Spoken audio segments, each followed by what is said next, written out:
I could have spent this entire shoot on location. We saw so many incredible places.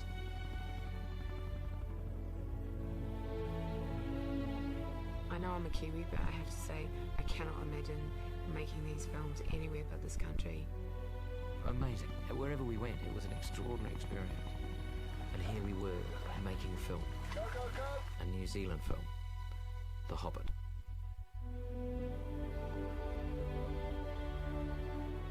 It's been thrilling to go back and go up and down both the main islands of New Zealand.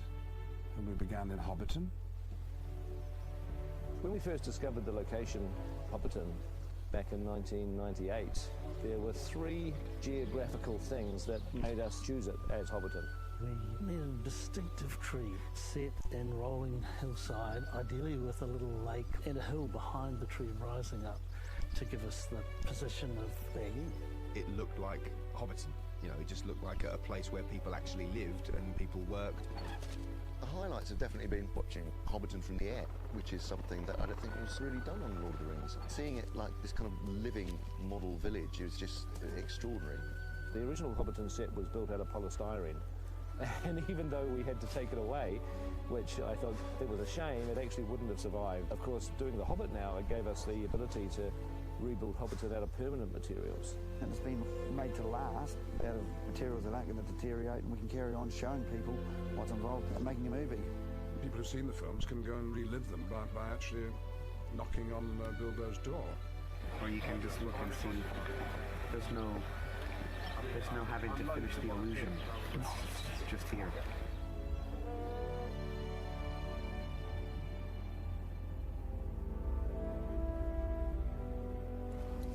Camp here for the night. Billy, Gilly, come for the ponies. Denise Bluffs is its volcanic activity has brought a rock up out of the ground. I mean, these huge shafts of rock. It looked like something from Jurassic Park. You can't get any helicopter shots coming over from the back because it's behind us just ply and scaffold.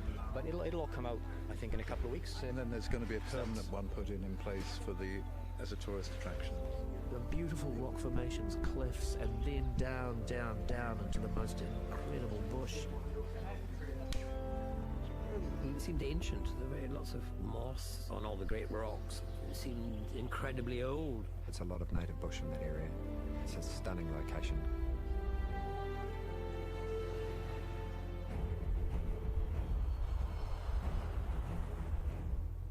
In this area, which is the Twizel area, we managed to get a bunch of shots up on a hill above Lake Pukaki. It was a beautiful vista, like it was long wheaten-coloured kind of grass, and we'd to be running through it and being chased by wags. The landscape is really interesting geographically. We're being chased by these terrible monsters. It's just everything you could hope for in an epic adventure.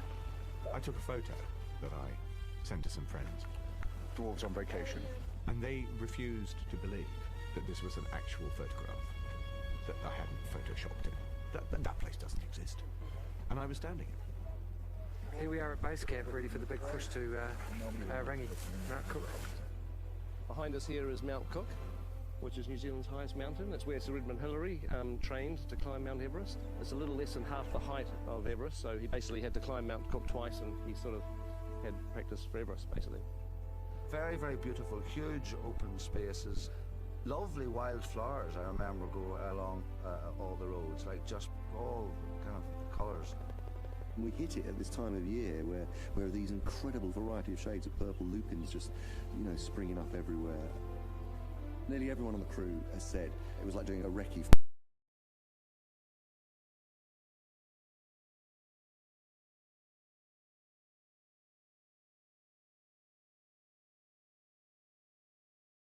I love the idea of doing a chase that was that spread out over a huge landscape.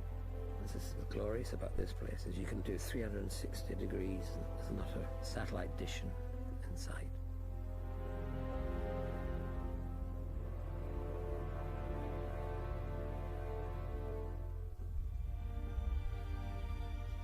When we all went to Queenstown, I'd never been there before, and it was just astonishing. I mean, a beautiful jewel, really at kind of the bottom of the world.